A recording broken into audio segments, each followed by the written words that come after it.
Sejumlah warganet mengeluhkan besaran potongan pajak yang diterima saat pencairan gaji dan THR pada tahun ini. Beberapa mengeluhkan besaran potongan pajak yang lebih besar dari tahun-tahun sebelumnya, hingga mencapai 2 kali lipat dari penerimaan gaji dan THR tahun sebelumnya. Beberapa warganet menduga tingginya potongan pajak lantaran pengenaan PPh pasal 21 yang menggunakan skema tarif efektif rata-rata.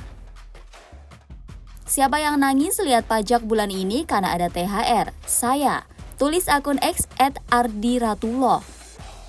Selalu sepaneng sama potongan PPh 21 tiap bonusan atau THR. Rasa nggak ikhlas karena buat negara gitu loh, yang sebenarnya nggak jelas juga peruntukannya. Kalau disalurkan ke hal yang benar dan dilaporkan balik ke para pelapor pajak, I think much better. Nggak ada barisan sakit hati, tulis akun X @fannyratna. Direktorat Jenderal Pajak Kementerian Keuangan pun angkat suara soal masalah ini. Direktur Penyuluhan, Pelayanan dan Hubungan Masyarakat DJP, Dwi Astuti menegaskan, skema perhitungan PPh 21 dengan skema tarif efektif rata-rata tidak akan menambah beban pajak yang ditanggung wajib pajak, termasuk pajak THR.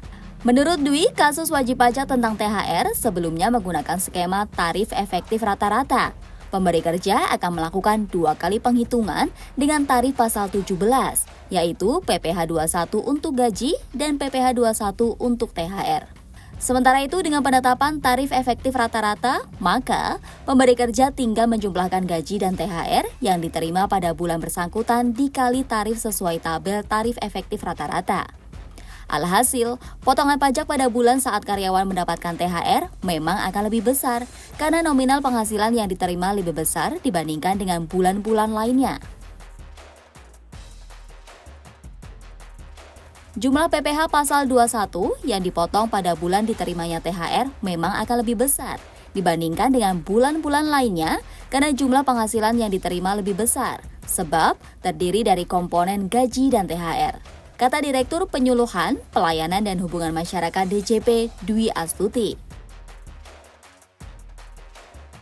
Adapun, Dwi menyebut penerapan skema penghitungan tarif efektif rata-rata justru akan mempermudah penghitungan PPh pasal 21 masa pajak Januari hingga November.